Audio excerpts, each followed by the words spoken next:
Amoureux de la parole de Dieu, shalom et bienvenue encore dans ce nouveau numéro de votre émission Le Chrétien et la Bible, qui a essentiellement pour objectif de motiver, de pousser le chrétien à aimer et à s'attacher à la parole de Dieu.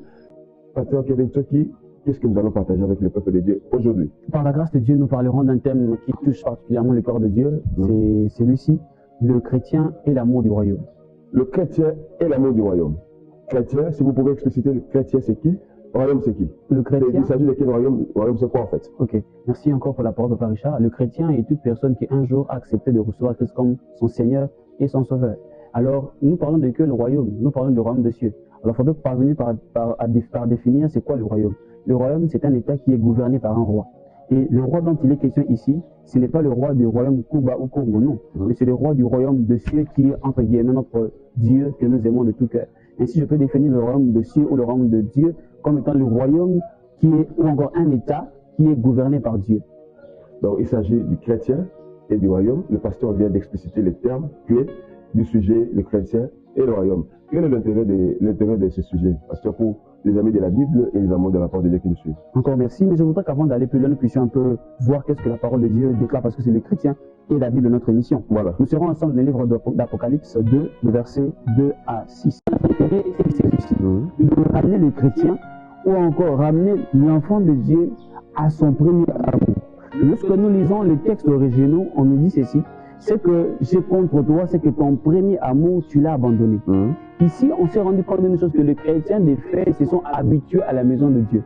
Ils sont devenus des accoutumés de la maison de Dieu. À force d'être devant la présence de Dieu, ou encore à force d'être dans la maison de Dieu, ils sont devenus comme des chrétiens débérés, qui analysaient les Écritures, qui sondaient parfaitement les Écritures. Autrement dit, au niveau de la doctrine, ça va, parce qu'ils pouvaient discerner quand est-ce qu'un docteur dit des choses vraies ou fausses. Ils pouvaient discerner la nature même profonde d'un docteur de la loi. Ici encore, Dieu va plus loin. Il dit que tu parviens à définir que celui-ci est un menteur, celui-ci il dit des choses vraies. Il dit que vous êtes persévérant, vous êtes en train de servir, en train d'œuvrer dans la maison de Dieu. Toutes ces choses, c'est très bien. Mais ce que moi, Dieu, je contre toi, c'est que ton premier amour, tu l'as abandonné.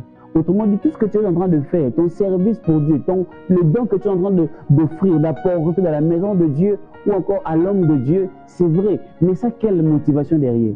Dieu désire que tout ce que nous pouvons faire, que ce soit un don, que ce soit un service ou une œuvre, soit des choses bâties, soit des choses qui émanent d'un amour vrai et sincère.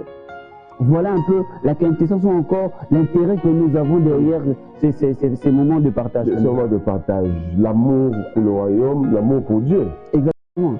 Et cet amour se manifeste comment? Comment pouvons-nous